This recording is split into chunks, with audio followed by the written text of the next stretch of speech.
Hey folks, today we're listening to knockoff unlicensed 50 Cent music to honor the year 2003. It was not only the year his smash hit Into Club dropped, but also the last time the Cleveland Browns won a regular season game in Pittsburgh.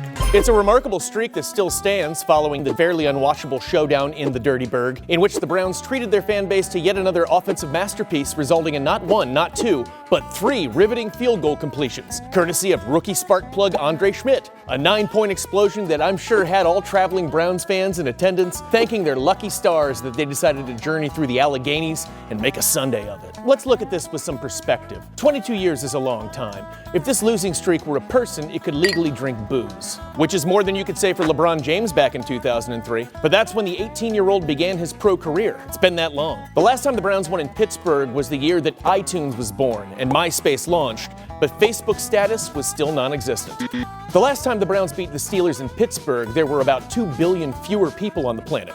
Ruben, Studdard, and Aiken were competing for our affections on American Idol. Nemo went missing, and we had to go find him. Dawson's Creek was still on the air. Bob Hope was still alive, and Arnold Schwarzenegger became the duly elected governor of California. Get to the chopper! I suppose some major retroactive props are owed to Tim Couch. The Browns' first draft pick of the expansion era was also, amazingly, the Browns' last quarterback to win a regular season game in Pittsburgh. Boy, I wish we would have cherished it more back then, but when we won that game, we were still a fairly new franchise with what we assume would be a promising future ahead of us, or at least a semi-normal future that didn't involve losing every away game to an in-conference rival for more than 2 decades. Since that victory, 15 different starting Browns quarterbacks have attempted to end this vicious skid, obviously to no avail. And I think it's important that we acknowledge those without whom this streak would not have been possible.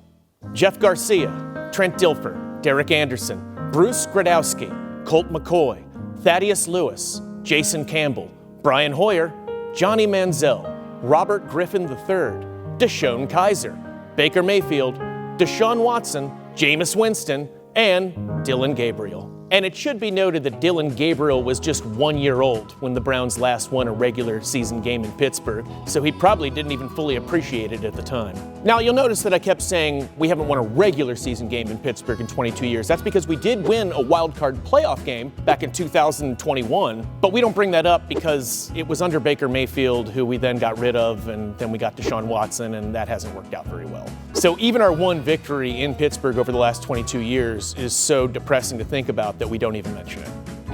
That's how bleak things are. This is normally where I would put a fun, positive spin at the end of this segment, but this week, I got nothing, folks. We have 11 games left. Go Cavs.